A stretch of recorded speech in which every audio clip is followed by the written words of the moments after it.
A guy who works in hospitality told me one time there are 3 stages to a New York nightclub. The first, the artists come.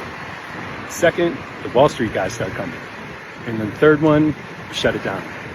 And I asked him, I said, that's the first time I've ever heard that. What's that mean? He said, think about it. The first stage, you don't really make any money. But this is where the culture builds. It's word of mouth. People that are cool and interesting and creative, they build the community. They're telling each other about it, and it's where they want to be. But then the people who pay for culture hear about it because they were willing to pay to be in the place where the cool, interesting, beautiful people are. And that's where you make your money as a nightclub owner. You can raise the prices. You can start charging for bottle service because this is the place that has built the culture that's known to be exciting and people are willing to pay for it. But you got to be careful because if you raise the prices so much that all of a sudden the people that made it cool and interesting in the first place can't afford to be there, then one day you might wake up and who comes is just Wall Street guys who look around and say, I don't see the cool, interesting people that I'm paying to be with. I just see a bunch of Wall Street guys. And then they stop coming, and then you got to shut it down. It's a wrap. To me, this is an interesting metaphor for a lot of different things. It makes me think of a dinner party I hosted where 3 of the people I invited were people who were successful in the tech industry.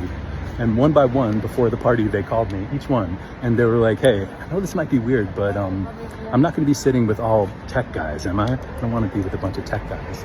And I realized maybe we got it wrong that rich, successful people just want to be with other people just like them. Maybe it's the exact opposite, that what keeps things interesting in our culture, in our communities, from dinner parties to whole cities, is a diversity of backgrounds of people. And I think a lot of artists get this wrong too, that there's this idea that success as an artist is this feeling of like, I want to ascend to the highest echelon of people. Put me at the most expensive prices in the world's biggest gallery, and I might want my art as fast as possible to be owned only by the world's greatest billionaires and mega pop stars. But actually then what happens quickly is the people that can build excitement around your work, the people that loved it and cared about it on the way up, are all priced out. There's never a chance to build excitement or momentum, and then it's time to shut it down. And I even think that's true about our cities, that it's a convenient counter-argument to change in New York City to say if the city gets more affordable, the billionaires will leave, and then there'll be no money in the city. But I don't see any sign that billionaires want to leave New York, partly because the reason to be in New York is because of the culture. It's such an amazing arts and culture city. But what I do see as a danger is if the city doesn't get more affordable, there's some chance that the artists and creative people won't be able to live there. And then even the billionaires will look around and say, where's the culture? So tell me what you think.